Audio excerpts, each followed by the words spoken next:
আপনি কি কখনো গুগল প্লে স্টোরটা আপডেট করেছেন? এই যে মোবাইলটা আপনি ব্যবহার করছেন, আমার মনে হয় না আপনি কখনো গুগল প্লে স্টোরটা আপডেট করেছেন। আমরা এই মোবাইলটা ব্যবহার করতে গিয়ে যে অ্যাপ্লিকেশনগুলো ব্যবহার করি, এই অ্যাপ্লিকেশনগুলো কিন্তু আমরা গুগল প্লে স্টোর থেকে আপডেট করে থাকি। কিন্তু গুগল প্লে স্টোর অ্যাপটি আমরা আপডেট করি না।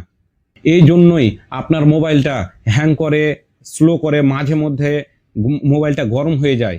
আজকে গুগল প্লে স্টোরে সবচাইতে প্রয়োজনীয় ও গুরুত্বপূর্ণ 2টি কাজ শিখতে পারবেন।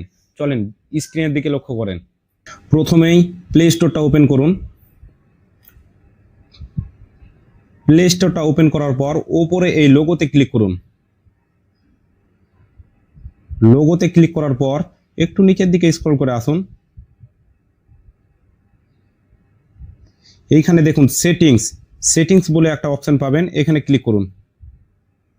এইখানে ক্লিক করার পর এখানে অনেকগুলো অপশন পাবেন, general, network preference, family, about. এই অ্যাবাউটের পাশে যে এখানে দেখতে পাবেন একটা এরো মার্ক আছে, এই এরো মার্কে ক্লিক করুন। ক্লিক করার পর একটু নিচের দিকে এসে এখানে দেখুন আপডেট প্লে স্টোর, এই আপডেট প্লে স্টোরে ক্লিক করুন। এরপর এই লেখাটার উপরে ক্লিক করে দিন। এই লেখাটার উপরে ক্লিক করলে কি হবে, আপনার অটোমেটিক প্লে স্টোর যে অ্যাপ্লিকেশনটা আছে ওটা অটোমেটিক আপডেট হয়ে যাবে। 2 নম্বর সেটিংসটি আরও গুরুত্বপূর্ণ। তো 2 নম্বর সেটিংস হচ্ছে প্লে স্টোরটা ওপেন করুন। প্লে স্টোরটা ওপেন করার পর এই ওপরের লোগোতে ক্লিক করুন। লোগোতে ক্লিক করার পর একটু নিচের দিকে আসুন। এইখানে এই যে প্লে প্রোটেক্ট, এই প্লে প্রোটেক্টের ওপর ক্লিক করুন। প্লে প্রোটেক্টে ক্লিক করার পর এই ধরনের একটা ইন্টারফেস আসবে।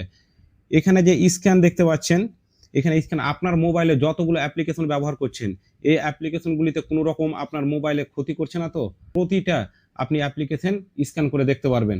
মোবাইলে যে অ্যাপ্লিকেশনটা আপনার ক্ষতি করবে সেই অ্যাপ্লিকেশনটা আপনার স্ক্যান করার পর উপরের দিকে চলে যাবে। ওই মোবাইলে অটোমেটিক আপনাকে ওই অ্যাপ্লিকেশনটা ডিলিট করতে বলবে, তখন আপনি ডিলিট করে দেবেন। সপ্তাহে না হলেও মাসে একবার হলেও আপনি এই স্ক্যানটা করবেন। আরেকটি গুরুত্বপূর্ণ বিষয় হচ্ছে আপনার মোবাইলে যতগুলো অ্যাপ্লিকেশন আছে, অ্যাপ্লিকেশনগুলি আপনি সবগুলোই প্লে স্টোর থেকে আপডেট দিয়ে রাখবেন। তাহলে আপনার মোবাইলটা স্লো চলবে না, আর গরমও হবে না, আপনার হ্যাংও কম করবে। তো ভিডিওটি যদি ভালো লাগে অবশ্যই ভিডিওটি লাইক করে দিবেন, চ্যানেলটি সাবস্ক্রাইব করে দিবেন। আর ফেসবুক থেকে দেখে থাকলে ফলো দিয়ে অবশ্যই পাশে থাকবেন।